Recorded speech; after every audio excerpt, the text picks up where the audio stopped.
un genou posé sur le sol froid de la basilique, une couronne d'or qui descend sur une tête, des milliers de voix qui acclament le nouvel empereur. Ce matin de Noël, de l'an 800, le monde a basculé. Charlemagne vient d'être couronné empereur d'Occident par le pape Léon III. Une scène gravée dans tous les livres d'histoire. Mais voilà ce qu'on ne vous a jamais dit. Charlemagne a menti, le pape a menti, et leur mensonge a trompé l'humanité pendant plus de 1200 ans. Parce que ce couronnement n'était pas un geste spontané, ce n'était pas une surprise divine. C'était un coup d'État politique minutieusement orchestré, une mise en scène parfaite pour cacher la vérité à un empire rival qui aurait pu déclencher une guerre totale. La couronne était prête depuis des mois. Les mots d'acclamation avaient été répétés, et Charlemagne savait exactement ce qui allait se passer. Alors pourquoi ont-ils caché la vérité ? Pourquoi ce mensonge était-il si important qu'il a fallu le protéger pendant des siècles ? Et surtout, comment ce secret a-t-il créé l'Europe que nous connaissons aujourd'hui ? Dites-moi en commentaire d'où vous regardez cette vidéo. Et si vous voulez découvrir les vérités cachées de l'histoire de France que personne ne raconte, abonnez-vous maintenant. Parce que ici, on ne vous donne pas la version officielle. On vous donne la vraie histoire. L'histoire commence maintenant. Rome, 25 décembre de l'an 800. L'aube se lève à peine sur la ville éternelle. Dans les ruelles étroites qui entourent la basilique Saint-Pierre, des milliers de personnes convergent vers le sanctuaire. Certains marchent depuis des jours. D'autres ont traversé les Alpes sous la neige.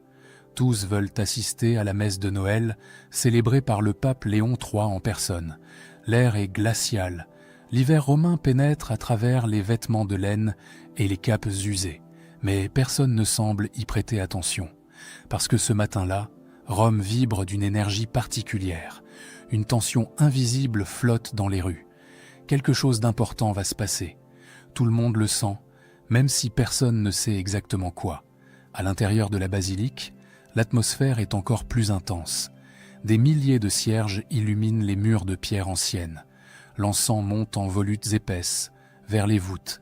Les fidèles s'entassent dans la nef, debout, serrés les uns contre les autres. Il n'y a plus un seul espace libre. Les murmures se mêlent au chant des moines. C'est un océan de voix, de prières, de respirations retenues. Au premier rang, un homme se tient immobile. Il domine l'assemblée de toute sa hauteur, près de 2 mètres. Une stature impressionnante qui en impose même de dos. Ses cheveux blonds ont commencé à grisonner. Sa barbe épaisse, soigneusement taillée, encadre un visage marqué par le temps et les batailles. Cet homme, c'est Charles, le roi des Francs, le roi des Lombards, le maître incontesté de l'Occident chrétien. À 58 ans, Charles règne sur un territoire immense, de l'Espagne jusqu'à la Saxe, des côtes de la Manche jusqu'aux montagnes d'Italie. Pendant 30 ans, il a conquis, pacifié, unifié. Il a repoussé les Sarrasins, il a soumis les païens. Il a restauré l'ordre dans un monde qui sombrait dans le chaos après la chute de Rome. Mais, empereur, ce titre, il ne l'a jamais porté. Ce titre, il ne l'a jamais réclamé. Parce qu'en l'an 800, il n'existe qu'un seul empire romain, et sa capitale s'appelle Constantinople, pas Rome. L'impératrice Irène règne là-bas à des milliers de kilomètres, sur les vestiges de ce qui fut la plus grande puissance du monde antique. Pour elle, Charles n'est qu'un roi barbare, un chef de guerre germanique qui s'est approprié des terres romaines par la force. Charles le sait, il connaît parfaitement sa place dans l'ordre du monde. Roi, oui. Protecteur de la chrétienté, certainement. Mais empereur, cela signifierait défier Constantinople. Cela signifierait briser l'unité du monde chrétien. Et pourtant, la messe commence. Les chants liturgiques résonnent sous les voûtes. Le pape Léon III officie avec une solennité inhabituelle. Il prononce les prières d'une voix forte, claire, qui porte jusqu'au fond de la basilique. Autour de lui, les évêques et les cardinaux forment un cercle parfait. Tout semble suivre le rituel habituel. Tout, sauf l'atmosphère, parce qu'il y a quelque chose d'étrange dans l'air, une tension qui ne dit pas son nom. Les regards se croisent, des murmures s'échangent. Certains fidèles semblent attendre quelque chose. Mais quoi? La messe avance. Les lectures, les psaumes, la communion. Charles reste concentré, le visage impassible. Il prie, agenouillé sur les dalles froides. Ses mains jointes reposent sur la pierre. Il ne bouge pas, il ne regarde personne. Et puis tout bascule. La messe touche à sa fin. Charles s'agenouille une dernière fois, la tête inclinée en signe de recueillement. À ce moment précis, le pape Léon III s'avance vers lui. Ses pas résonnent sur le sol de marbre. Il porte quelque chose dans ses mains, quelque chose de lourd, quelque chose qui brille à la lumière des cierges. Une couronne, pas n'importe quelle couronne, une couronne impériale, massive, dorée, ornée de pierres précieuses qui capturent la lumière et la renvoient en éclats multicolores. Une couronne qui n'a rien à faire dans une messe de Noël ordinaire. Le silence se fait, brutal, total. Léon III lève la couronne au-dessus de la tête de Charles. Ses mains tremblent légèrement. Puis, d'un geste lent et délibéré, il la pose sur le crâne du roi franc. Pendant une seconde, personne ne respire. Et soudain, comme si un signal invisible avait été donné, la foule explose. Des milliers de voix s'élèvent en même temps, parfaitement synchronisées, à Charles Auguste, couronné par Dieu, grand et pacifique empereur des Romains, vie et victoire. L'acclamation résonne, puissante, électrique. Elle fait vibrer les murs de la basilique. Elle monte vers le ciel comme un tonnerre. Charles se relève lentement. La couronne pèse sur sa tête. Son visage reste impénétrable. Est-il surpris, ému, ou simplement maître de lui-même comme toujours? Les chroniqueurs qui assistent à la scène hésiteront toute leur vie.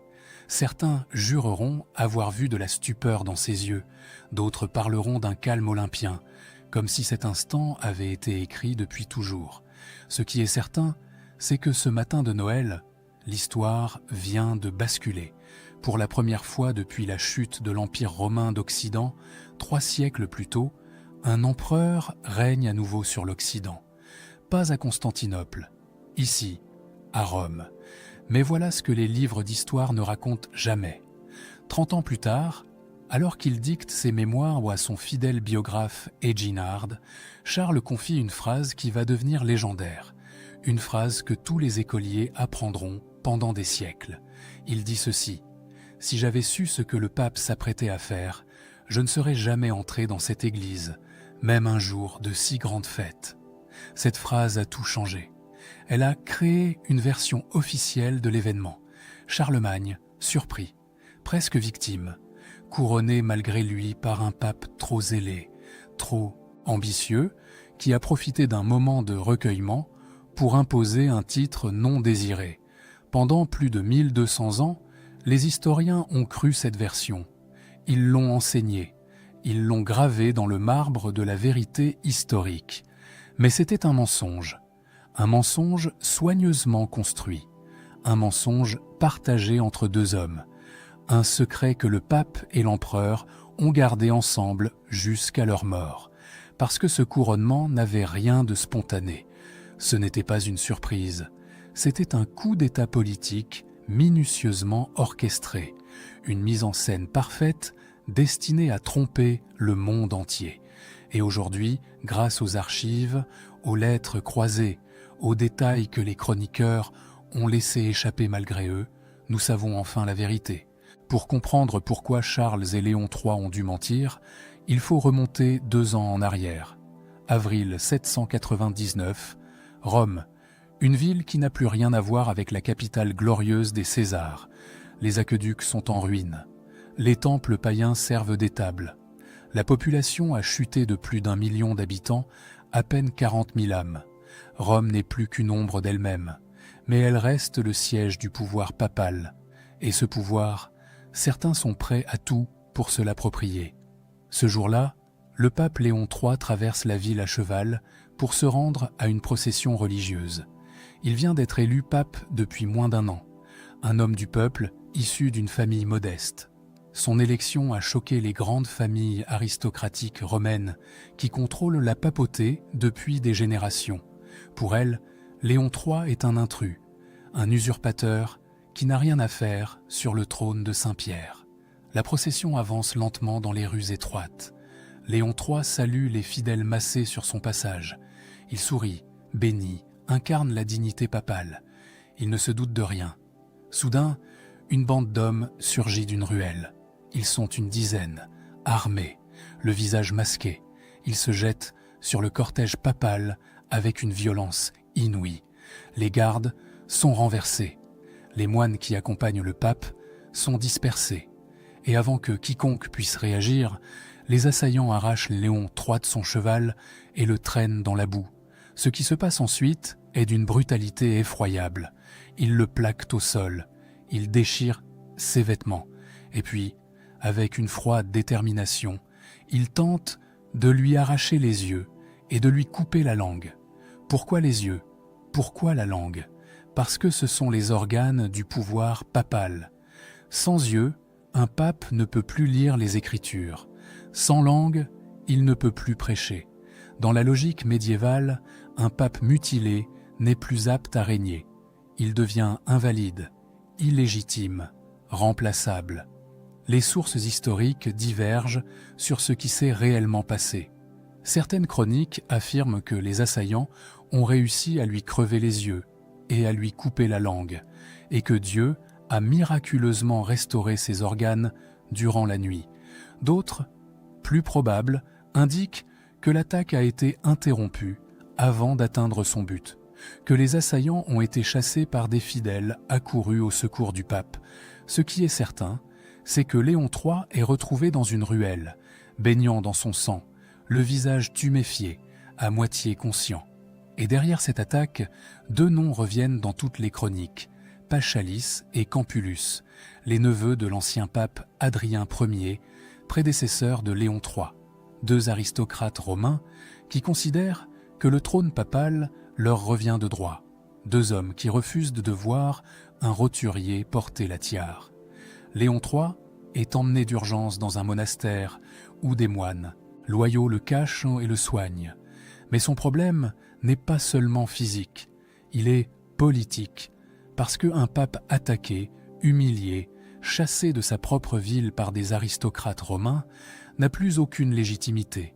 Même s'il survit, même s'il récupère physiquement, son autorité est détruite. Les semaines passent. Léon III se remet de ses blessures. Mais il sait qu'il ne peut pas rester à Rome, pas tant que ses ennemis contrôlent les grandes familles, pas tant qu'il n'a personne pour le protéger. Alors il prend une décision radicale. Il quitte Rome en secret, déguisé, et se met en route vers le nord. Destination Paderborn, en Saxe, là où se trouve l'homme le plus puissant d'Occident, Charles. Quand Léon III arrive à Paderborn durant l'été 799, l'accueil est solennel. Charles reçoit le pape avec tous les honneurs dus à sa fonction. Mais ce qui se passe ensuite reste enveloppé de mystère. Les chroniques parlent d'entretiens secrets qui durent plusieurs jours. Des conversations à huis clos entre le roi des Francs et le pape blessé. Personne n'assiste à ces discussions. Aucun scribe ne prend de notes. Aucun témoin ne rapporte ce qui s'est dit. Mais les actes qui suivent parlent d'eux-mêmes.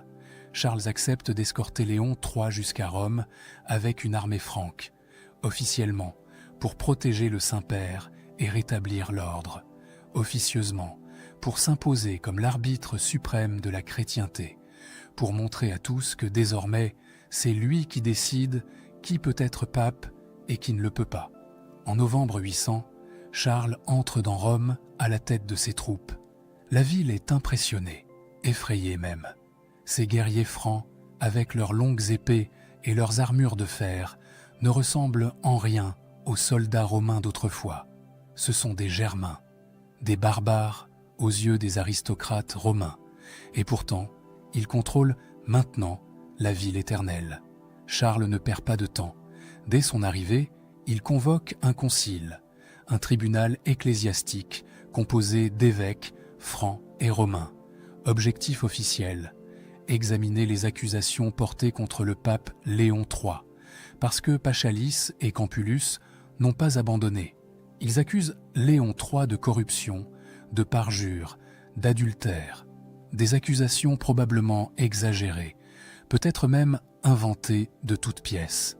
Mais dans le climat de méfiance qui règne à Rome, elle trouve des oreilles attentives. Le procès commence. Léon III se tient debout devant l'assemblée des évêques. Il écoute les accusations. Il nie tout, point par point. Mais le problème reste entier. Comment juger un pape? Qui a l'autorité pour condamner ou innocenter le successeur de Saint-Pierre? Charles laisse le débat se dérouler. Il observe, il écoute, il laisse les évêques s'interroger, argumenter, se diviser. Et puis, au moment décisif, il prononce la phrase qui met fin à toute la procédure. Le pape ne peut être jugé par personne. Ces mots sont d'une puissance inouïe. D'un seul trait, Charles sauve Léon III. Il affirme que seul Dieu peut juger le successeur de Pierre, que les tribunaux humains, même composés d'évêques, n'ont aucune autorité sur le Saint-Père. Mais, en prononçant cette phrase, Charles fait bien plus que sauver Léon III. Il se place lui-même au-dessus de toute justice humaine. Il devient l'arbitre final, l'autorité suprême. Il agit comme un empereur, et c'est exactement ce qu'il voulait. Décembre 800.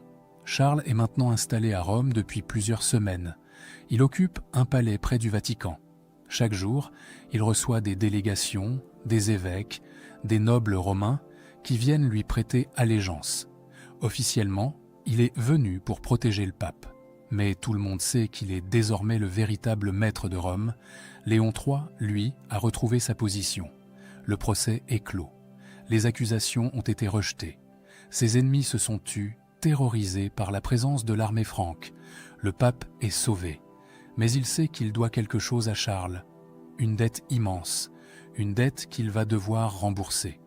C'est dans ce contexte que les deux hommes se rencontrent à nouveau, en privé, loin des regards. Et c'est là, dans ces conversations secrètes, que se trame le plan qui va changer l'histoire.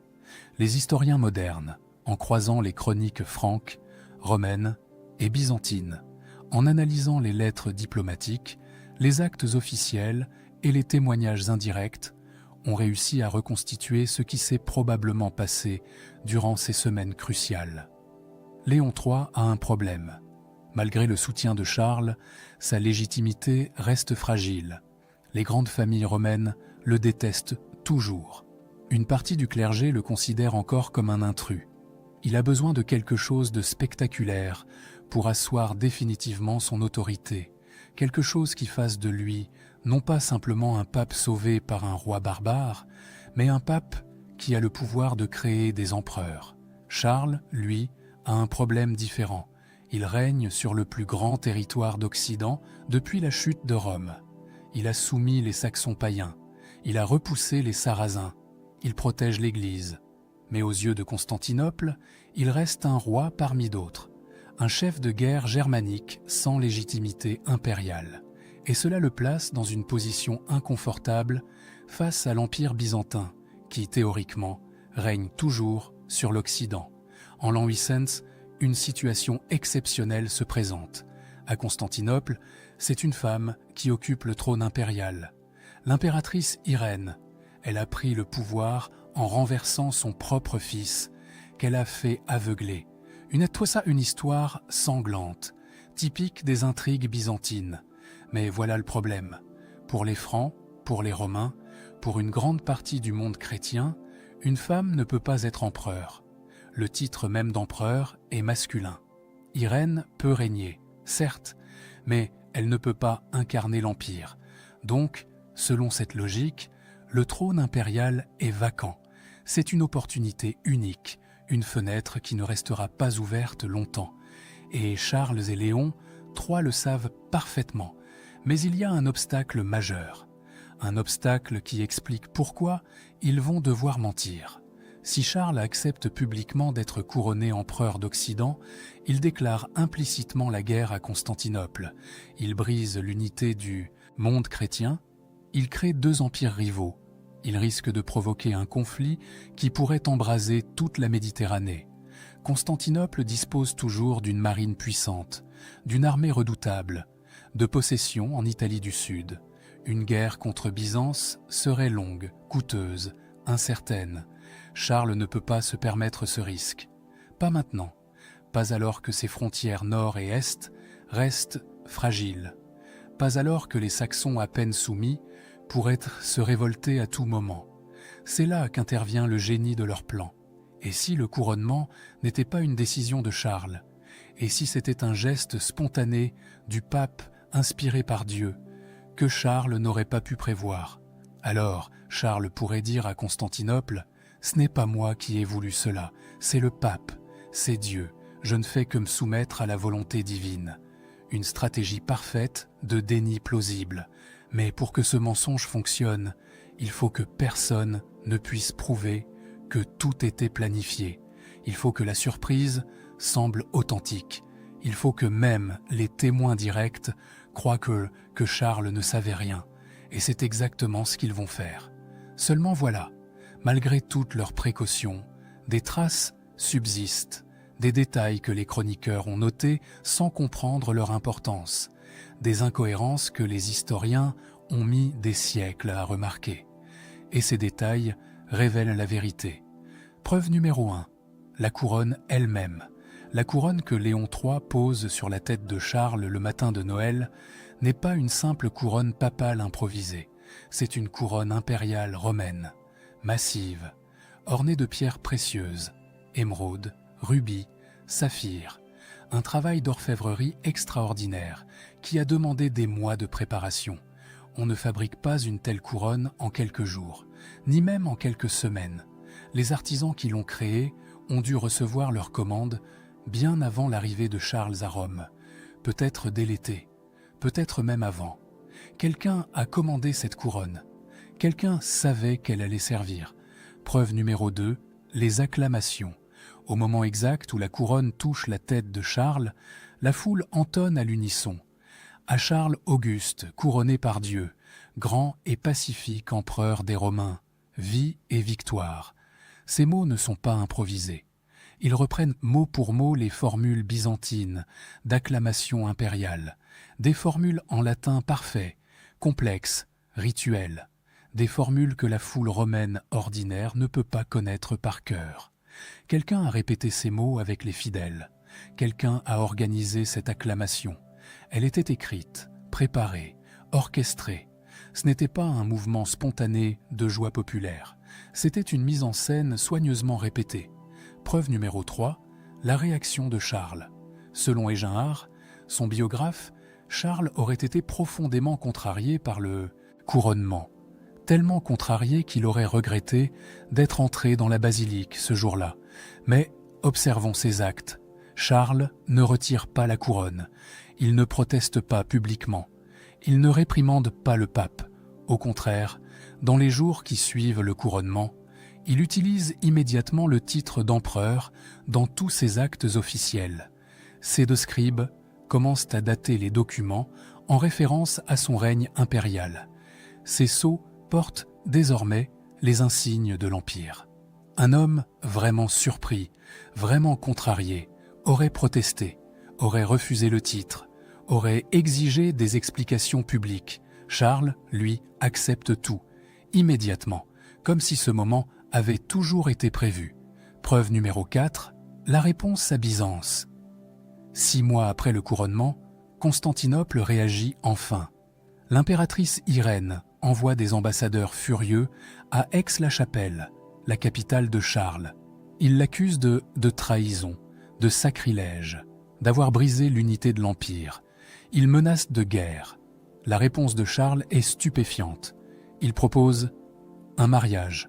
En épousant Irène, dit-il, les deux empires seraient réunis. L'Occident et l'Orient ne feraient plus qu'un sous un règne commun. Ce n'est pas la réponse d'un homme embarrassé. Ce n'est pas l'excuse maladroite de quelqu'un qui a été piégé par un pape trop zélé.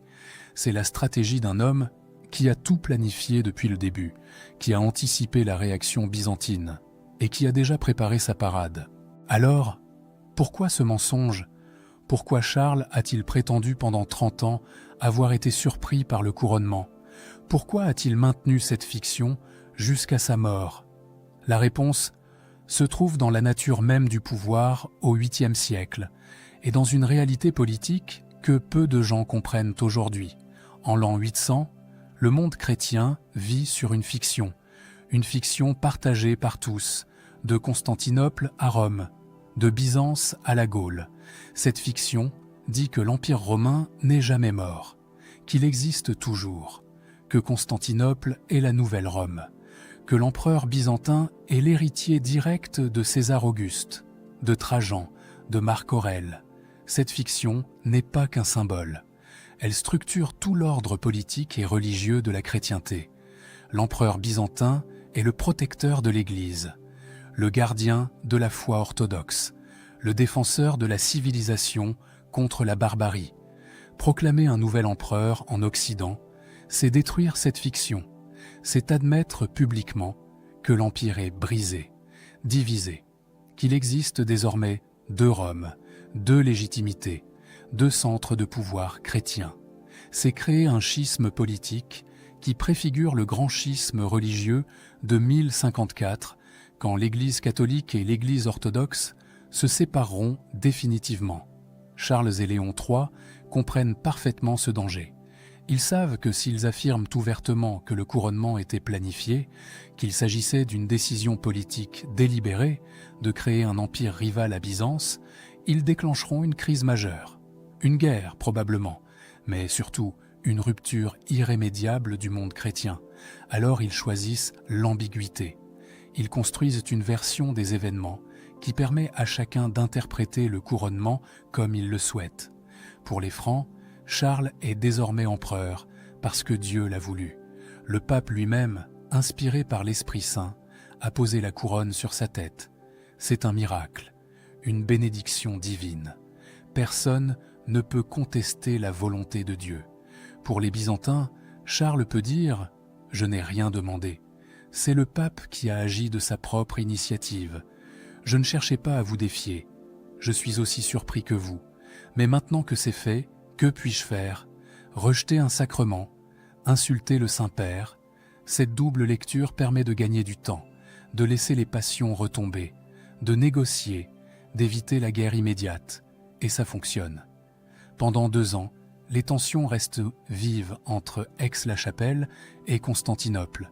Des ambassadeurs vont et viennent, des lettres s'échangent, des menaces sont proférées, mais aucune armée ne se met en marche. Aucune flotte byzantine n'attaque les côtes italiennes contrôlées par Charles, parce que Byzance elle-même est divisée. L'impératrice Irène fait face à des complots internes. Ses généraux la détestent. Sa légitimité est contestée. Elle n'a pas les moyens de mener une guerre lointaine contre un adversaire aussi puissant que Charles. En 802, Irène est renversée par un coup d'État. Un général nommé Nicéphore s'empare du trône. Et là, tout change. Parce que Nicéphore, homme pragmatique avant tout, comprend qu'il ne peut pas se battre sur tous les fronts. Il a des ennemis aux frontières orientales. Les Bulgares menacent Constantinople. Les Arabes avancent en Anatolie. Il a besoin de paix à l'ouest. Alors il entame des négociations avec Charles. Des négociations longues, complexes, qui vont durer 8 ans. Et en l'an 810, un accord est finalement trouvé. Byzance reconnaît Charles comme empereur. Pas empereur des Romains, non. Ce titre reste réservé à Constantinople, mais empereur d'Occident, empereur des Francs, un titre distinct qui n'empiète pas directement sur la légitimité byzantine. C'est un compromis. Aucun des 2 camps n'obtient tout ce qu'il voulait, mais c'est un compromis acceptable. Le monde chrétien reste théoriquement uni. Il y a simplement 2 empereurs maintenant au lieu d'un. Un en Orient, un en Occident. Le fait accompli s'est imposé. Et tout cela a été rendu possible par un mensonge, par la fiction que Charles avait été surpris par le couronnement. Parce que cette fiction permettait à chacun de sauver la face. Elle donnait à Byzance une excuse pour ne pas déclarer la guerre. Elle donnait à Charles une légitimité divine sans qu'il ait eu besoin de la revendiquer ouvertement. Mais le mensonge avait un prix. Charles a dû le maintenir jusqu'à sa mort. Il a dû faire semblant, pendant 14 ans, que ce titre d'empereur lui avait été imposé contre sa volonté. Il a dû jouer le rôle de l'homme surpris, même quand tout son comportement prouvait le contraire. Et Léon III aussi. Le pape a dû prétendre qu'il avait agi seul, inspiré par une révélation divine soudaine, que personne ne l'avait conseillé, que Charles n'était au courant de rien. Tous les témoins directs de la scène ont dû adhérer à cette version. Les évêques, les nobles francs, les clercs romains, tous ont compris qu'il ne devait jamais révéler la vérité, que le secret devait être gardé. Et il l'a été. Pendant des siècles, les historiens ont cru la version officielle. Ils ont enseigné que Charlemagne avait été couronné malgré lui, que le pape avait agi de façon impulsive, que tout cela n'était qu'un accident de l'histoire. Ce n'est qu'au XIXe siècle, puis surtout au XXe, que des historiens ont commencé à douter, qu'ils ont croisé les sources, qu'ils ont remarqué les incohérences, qu'ils ont compris que quelque chose ne collait pas dans le récit traditionnel.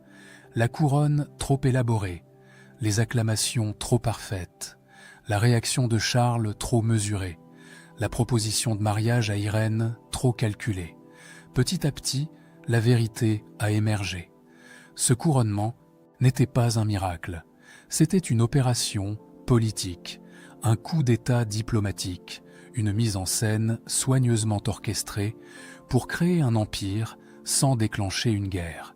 Et le mensonge qui l'a protégé était tout aussi brillant que le plan lui-même. Aujourd'hui, si vous visitez la basilique Saint-Pierre à Rome, vous ne trouverez aucune trace de ce matin, de Noël de l'an 800. La basilique actuelle a été reconstruite au XVIe siècle. L'ancienne a été détruite. Les murs qui ont vu le couronnement de Charlemagne n'existent plus. Il ne reste aucune mosaïque d'époque, aucune plaque commémorative, aucun vestige physique de cet instant qui a changé l'histoire. Juste le poids invisible d'un secret qui a traversé les siècles, parce que ce couronnement a créé bien plus qu'un titre. Il a inventé l'idée même d'un empire européen, un empire distinct de Byzance, un empire occidental, chrétien, mais autonome, un empire qui ne devait plus rien à Constantinople. Sans ce matin de Noël 800, il n'y aurait jamais eu de Saint-Empire romain germanique, cette structure politique complexe qui va dominer l'Europe centrale pendant 1000 ans. De Othon Ier au Xe siècle jusqu'à François II au XIXe siècle, des dizaines d'empereurs vont se réclamer de l'héritage de Charlemagne. Ils viendront à Rome pour être couronnés par le pape. Ils reproduiront le geste de Léon III, encore et encore, transformant un mensonge en tradition sacrée. Sans ce couronnement, l'équilibre des pouvoirs en Europe aurait été totalement différent, parce que ce jour-là, Charles et Léon III ont établi un principe révolutionnaire. Le pape peut créer des empereurs. Le successeur de Saint-Pierre a le pouvoir de conférer la légitimité impériale. C'est lui qui décide qui règne et qui ne règne pas. Ce principe va devenir central dans toutes les luttes médiévales entre papes et rois. Pendant des siècles, les souverains européens vont se battre pour obtenir la bénédiction papale. Les papes vont utiliser ce pouvoir pour négocier, pour imposer leur volonté, pour faire et défaire les dynasties. Grégoire VII au XIe siècle humiliera l'empereur Henri IV, l'obligeant à attendre pieds nus dans la neige pendant 3 jours pour obtenir son pardon. Innocent III au XIIIe siècle excommuniera des rois, lancera des croisades, imposera sa volonté à toute la chrétienté. Et tout cela découle directement de ce matin de Noël 800, du moment où Léon III a posé une couronne sur la tête de Charles. Mais l'héritage le plus profond de ce couronnement n'est pas politique, il est culturel, psychologique même, parce que Charlemagne et Léon III nous ont enseigné quelque chose de fondamental sur le pouvoir, quelque chose que tous les dirigeants, tous les politiciens, tous ceux qui aspirent à gouverner ont compris depuis lors. Le pouvoir n'est pas seulement une question de force militaire. ce n'est pas seulement une question de richesse ou de territoire. C'est aussi, et peut-être surtout, une question de récit, de narration, de savoir raconter l'histoire qu'on veut que les autres croient. En prétendant avoir été surpris, Charles transformait un acte de rébellion politique contre Byzance en un geste divin. Il échappait à toute accusation d'ambition démesurée. Comment pourrait-on lui reprocher d'avoir accepté ce que Dieu lui-même avait voulu? En couronnant Charles au nom de Dieu, Léon III transformait un marché politique en sacrement. Il donnait à une alliance d'intérêts mutuels l'apparence d'une révélation spirituelle. Tous deux ont compris que la vérité historique importait moins que la version qui survivrait dans les mémoires.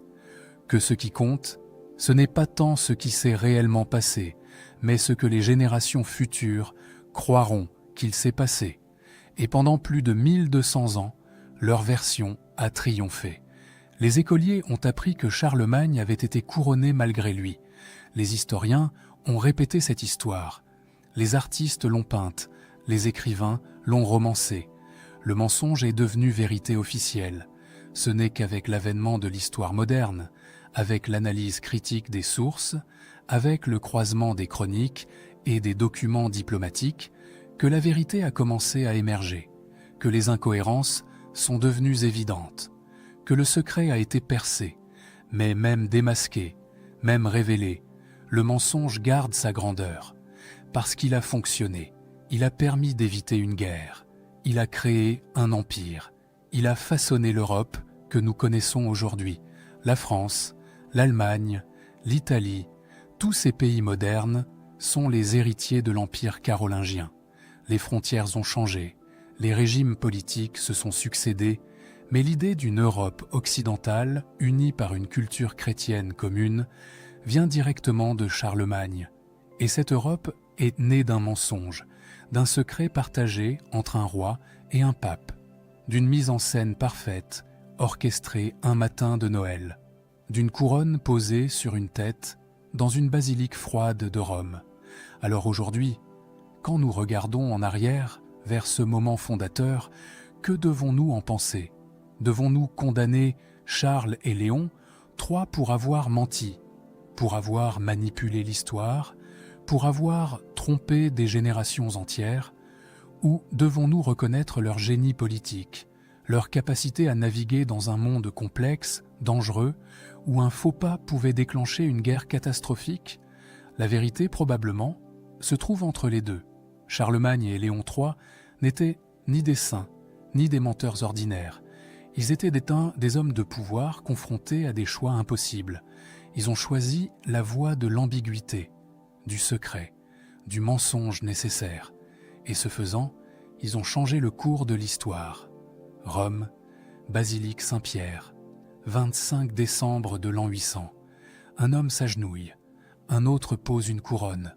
La foule acclame, l'histoire bascule. Dans ce geste, apparemment simple, se cache une vérité que nous redécouvrons seulement aujourd'hui. Les moments qui changent le monde ne sont jamais aussi purs, aussi spontanés, aussi divins qu'on nous le raconte. Ils sont faits de calculs, de compromis, de secrets bien gardés, de mensonges nécessaires qui deviennent des vérités historiques. Charlemagne et Léon III ne nous ont pas laissé la vérité. Ils nous ont laissé une légende, une belle histoire, un récit fondateur. Et cette légende a créé l'Europe. Parce que parfois ce n'est pas la vérité qui fait l'histoire. C'est le récit que nous choisissons de croire. C'est le secret que nous acceptons de garder. C'est le mensonge qui devient si puissant qu'il finit par créer sa propre réalité. Le secret que le pape a caché lors du couronnement de Charlemagne n'était pas un scandale, c'était un pacte entre deux hommes qui ont compris que pour changer le monde, il fallait d'abord changer l'histoire qu'on raconte sur le monde. Et 1200 ans plus tard, leur secret continue de nous enseigner une leçon essentielle sur la nature du pouvoir, de la légitimité et de la vérité historique. Parfois, les mensonges les plus réussis sont ceux qui créent les réalités les plus durables.